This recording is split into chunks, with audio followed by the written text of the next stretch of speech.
Welcome back.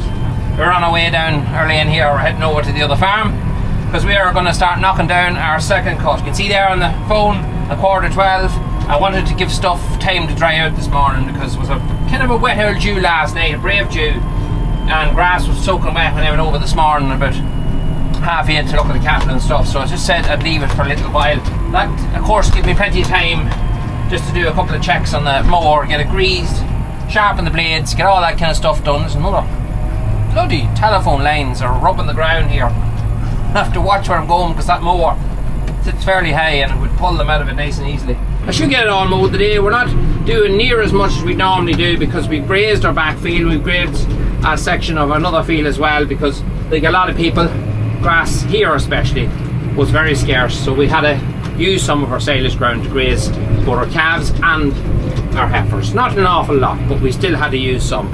And the stuff we're going to cut today, well, it's very light in places, it's nice stuff, and then it's like pure wire in other places. It's a hell of a mix. It's like a mutley sward that we didn't ask for. I'm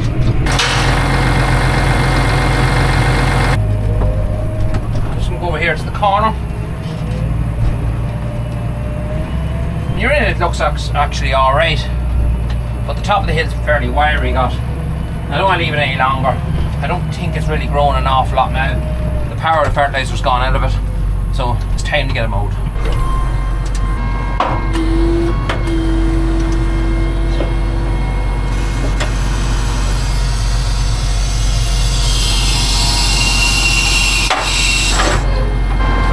More used to using it on the other side.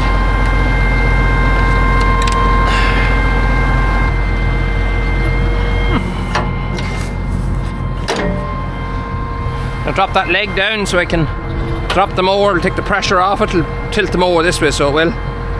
One leg should do. Yeah, that's what I wanted. Alright, tighten this up a bit easier.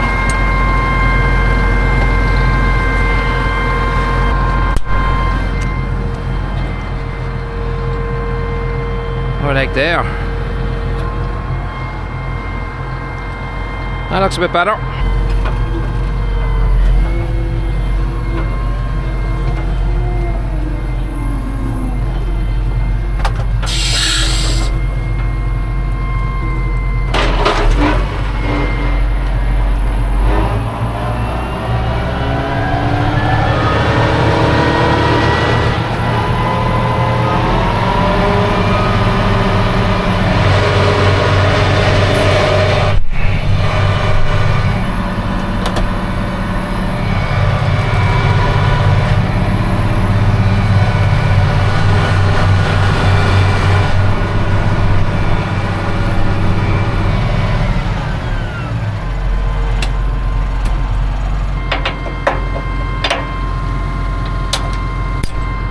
Along here, lovely leafy grass. It's not a weed kind of, there's no stems. Well, very little when you look across there.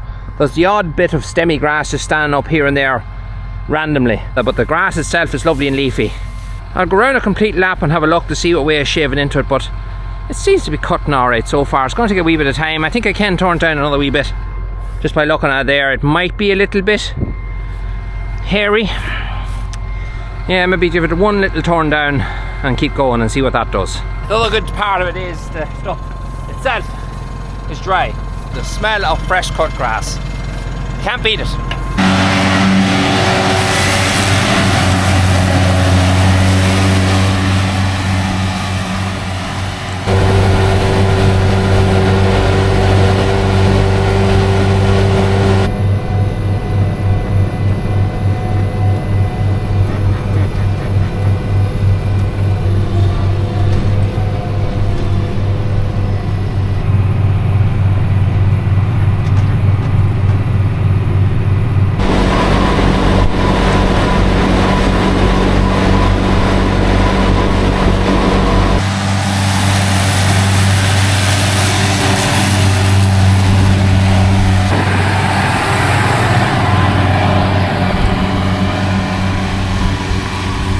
So I'll just stop there for lunch. Sophia brought me over some lunch. I don't know what it is about food or a cup of tea or whatever. It tastes so much nicer when you're out in the field. Is that just me, or maybe it's just me? It's now just exactly 3 o'clock in the day. We have about 2 acres left here in this field. Last year when we made our second cut, I think it was a lot later because of the constant rain. It was a nightmare. I hated it. I hated everything about it. There's nothing nice about that year making silage, but so it's nice to come out for a change, mow dry grass. The sky is blue-ish. It's blue enough. The sun is there, shining away, and yeah, it lifts your spirits. There's a lovely smell of grass in the air as well. So one thing I've learned over the years to appreciate when it's good. Really appreciate things when they're going well. I don't think I have to explain why. Let's hurry up. We'll just tip over the road here to the field. I'm not going to bother. Go through the big double gates up there to go in.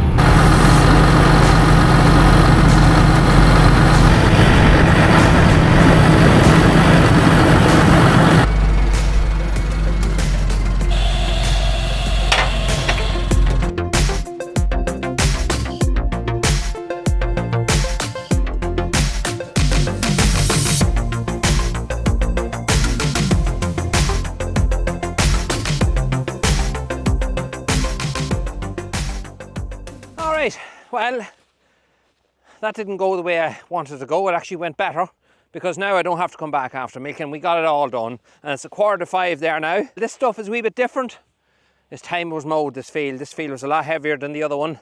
And you can see this cool stemmy stuff that I don't want to see in it in places. There was bunches of it in places. I just noticed here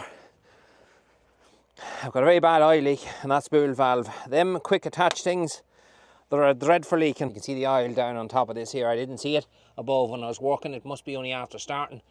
So yeah, I'll have to check the oil level on the tractor when we get home to make sure we haven't lost too much oil. Alright, so it's the following evening and we're just after having a cracker of a day. I've just finished off milking the cows and my baler man and rake man has been here for the past hour, a little more than an hour maybe, but I don't expect there to be a huge number of bales. Certainly not what there was last year.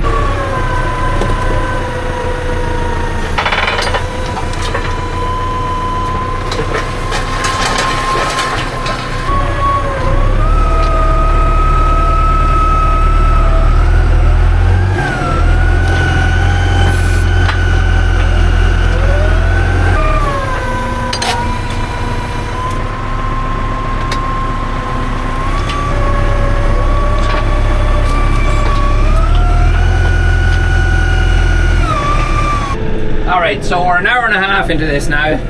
Wee bit of a mishap there. So a bale got away on us. The easiest way to explain it. That can happen to any man. It came out of the baler and it went for a run. We're on very hilly ground here. And it doesn't happen very often. Killian is on the baler there and he's pissed off because it happened. Because he wouldn't like to see it happen, I know that. But it did get away on him and he came over to tell me there's a bale down with your calves in the bog field. That's where our calves is at the minute.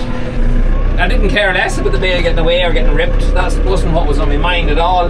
What was on my mind was, if it got down there, how did it get down there?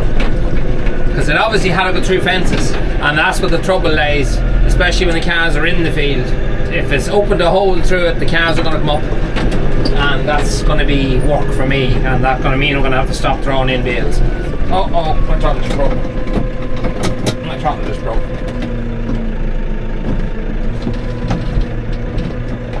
This day gets better. Alright, just when I was telling you about one problem, we now have another. So my pedal is going to the floor. I don't have any throttle, so I'm going to have to jump off here and see something has come apart. See what's wrong. So there's a link gone in here. I can't find the other part to it. Or can I? You see, I'm moving the pedal up and down. So this here is completely disengaged. I found it. So it's a pin that has come out. Alright, I may have to go home and get a bolt or something. Alright, it's not the end of the world, but it's in an awkward, bloody spot. Alright, so I have to figure out now how to secure that. What can I put into this place? A gutter bolt would be perfect. This might be a bit long. It might work. Oh, I think I got it. Try your pedal now.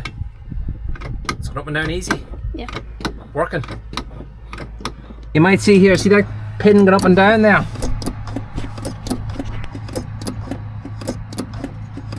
I think that'll hold it. Alright, we have throttle.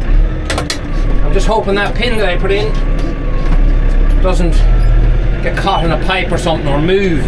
The little, small little tiny pin just came out of the coupling. And of all the times it could have come out of the coupling, it chose to do it tonight just as we're dealing with another problem. But anyway, thankfully Sophia was already here with her mum, and they're now fencing in the calves at the minute.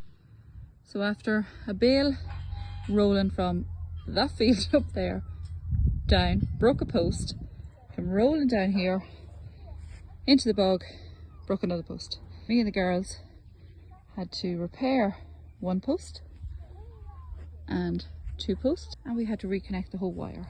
And Mr. We Farm will be delighted.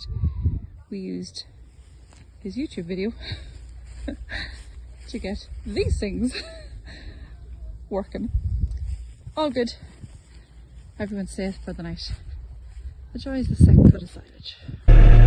Things are fixed now. I did the pin on the job, thanks to the Jesus. You might see there on the cab now it's getting dark and it's almost 9 o'clock. So sometimes luck doesn't go your way, and other times it does. Like, there were two lucky things happened there in the middle of all that. One was, well, Sinead was there when it happened, which was great. She could manage the calves and let me continue on with work to get this job done. And Sophia was over at the right time as well, and she was able to run up and just move that throttle up and down till I see where the hell the linkage should come apart, because underneath this cab everything's just very, very compacted. But thankfully it was one of those things that are still mechanical and it wasn't an electric issue, because that'll be game over.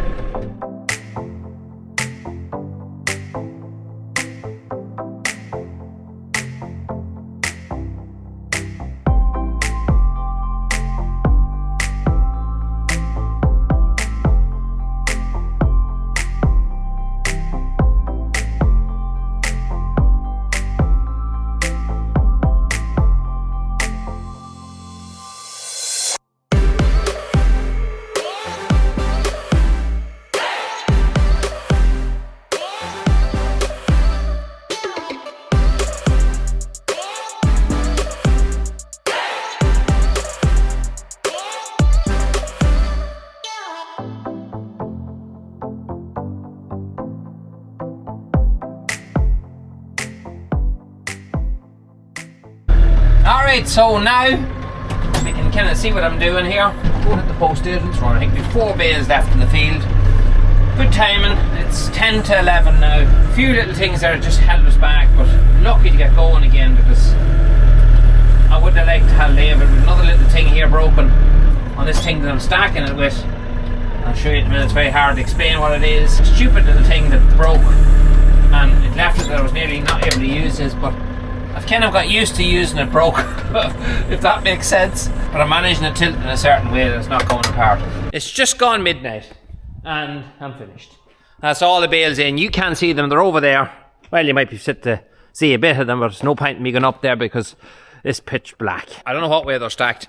They're not great, I'll tell you that much. They're not lovely and tidy. You see some farms where they have bales stacked hard well.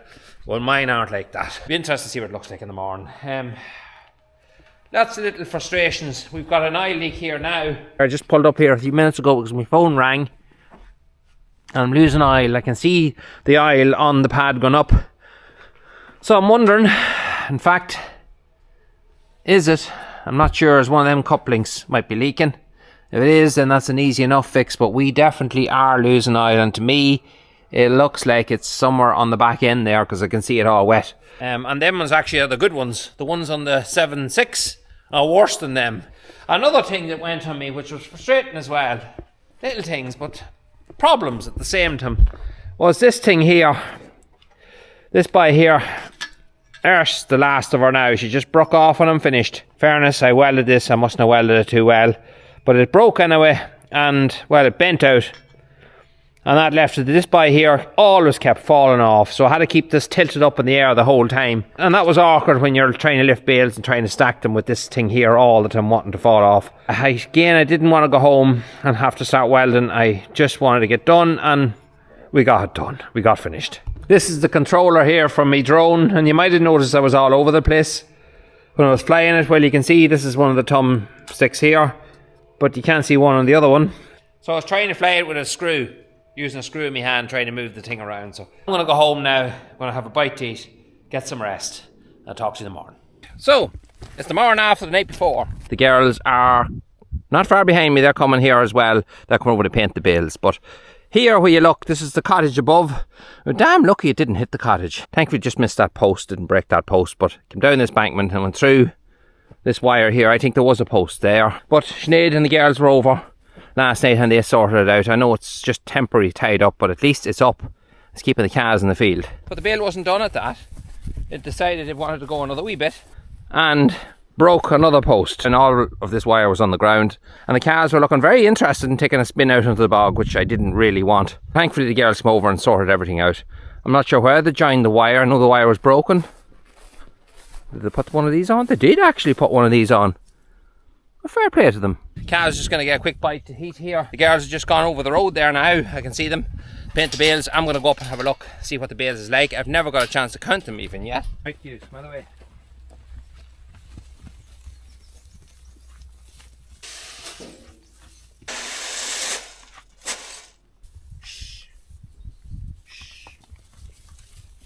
That's them sorted for a wee while. The wee calf, the wee small calf we talked about, there's there.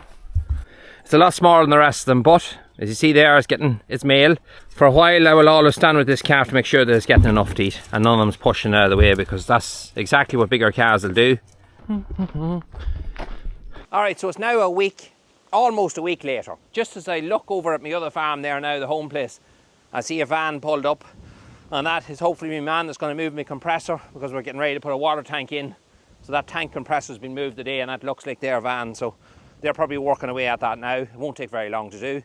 But this is our bales. Nicole and Sophia came over and labelled their work. Now I do mention this from time to time, but I still get asked anytime it's seen why the paint is on the bales. Just a simple deterrent. It helps keep birds from landing on the bales and pecking into the bales. They'll sit on top, they'll peck down into it, whether they're looking for worms or whatever in the grass. They'll peck into the covers, and that will cause the bales to rot. So I wasn't sure how many we had, because I didn't get talking to Killian before he left. I'd come in here and try to count them and split what was old versus new. It wasn't that straightforward, but I think we have around about 120 bales, 115 to 20 bales, which is actually more than I thought would come off it, considering it was a lot later in places and we were a field less as well. And it was dry. More importantly, it was dry. When it's wet, obviously you have a lot more bales. Last year, you'll have to go back to the videos, but it was 250 or so bales made. So a lot of bales purely because very wet weather. Now it looks like a dog's dinner the way I stacked them. It's not going to be the most organised thing, but they're alright. A couple of the mistakes I made was I was putting the bales too far apart. That was the first mistake. I'd never stacked bales. Well, I did it once down there. As time went on, I got better. And they started to look a bit more decent. In my defence, I can say that this is a steep bit of ground here, so the ground slopes an awful lot down to that shed, and coming up at it and stacking bales that aren't on level ground and them all wanting to tilt that way isn't as straightforward as you imagine. That's my excuse anyway. I'm going to use that one.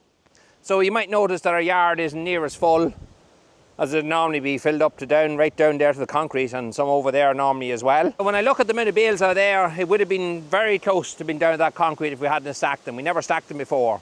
So that definitely saves up a lot of room, but I'd still like more. So I am going to do a third cut. I don't know how much we're going to cut. We'll decide that now in the next couple of days, because I'll soon be putting out fertiliser. Probably tomorrow I'll start putting fertiliser out. But that's it, that's our second cut done. I'd be lying if I told you I wasn't frustrated that day.